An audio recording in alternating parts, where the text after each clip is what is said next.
Victor's penthouse was a testament to opulence. The polished marble floors gleamed under the soft glow of crystal chandeliers, casting intricate patterns on the expansive space. Sleek leather furniture and shades of deep mahogany and onyx complemented the modern art adorning the walls. Floor-to-ceiling windows offered a panoramic view of the city's skyline, its myriad lights reflecting Victor's stature and influence. Alira stepped inside, her heels clicking softly against the marble. She feigned nervousness, allowing her fingers to trail along the smooth leather of the couch as she surveyed the lavish surroundings. The faint scent of aged whiskey and polished wood lingered in the air, adding to the room's intoxicating ambience. Victor approached, a glass of amber liquid in hand. His tailored suit, the color of midnight, accentuated his commanding presence. His eyes gleamed with a predatory glint as he offered her the drink. "You like whiskey?" he inquired, his voice smooth and inviting. Alira accepted the glass, her fingers brushing against his. She took a careful sip, letting the rich burn of the liquor linger on her tongue before nodding. "It's strong," she remarked, her voice tinged with feigned admiration. Victor smirked, shifting closer. The subtle scent of his cologne, blend of cedarwood and bergamot, mingled with the room's other fragrances. "You'll get used to it," he assured her, his tone laced with confidence. His hand rested on her knee, fingers brushing against the slit in her dress. She tensed imperceptibly, her eyes flickering down before meeting his with a forced uncertainty. "Victor, he hushed her with a finger to her lips, his touch lingering longer than necessary. "Relax, we're just having fun."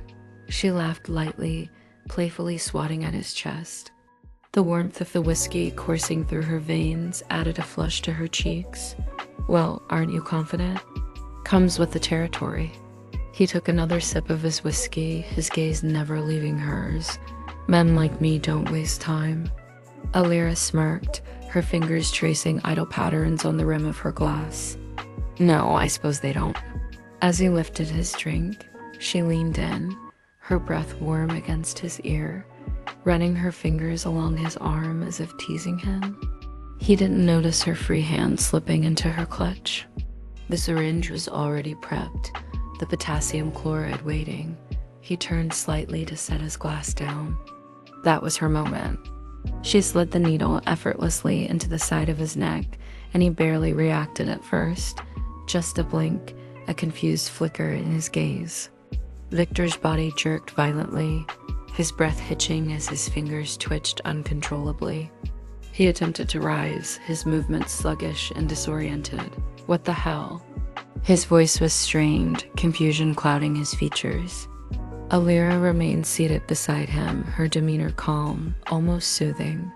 She placed a gentle hand on his chest, applying just enough pressure to guide him back down onto the couch. Her touch was reassuring, her voice a soft murmur. Victor, just relax." Victor's eyes darted around, trying to make sense of his body's rebellion. His breath came in shallow gasps, and his hand instinctively reached for his throat, as if searching for an explanation. "What's happening to me?" His voice trembled with a mix of fear and frustration. Alira's gaze met his, her expression a mask of empathy tinged with a hint of sadness. She leaned in slightly, her voice low and comforting. "You're experiencing a reaction, Victor. It's okay, just breathe." Victor's attempts to speak were interrupted by a series of coughs, each more labored than the last. His vision blurred, and he reached out, grasping her arm for support. "Alira, I don't feel right." His words were slurred, his grip weakening. Alira's hand remained steady on his chest, her touch unwavering.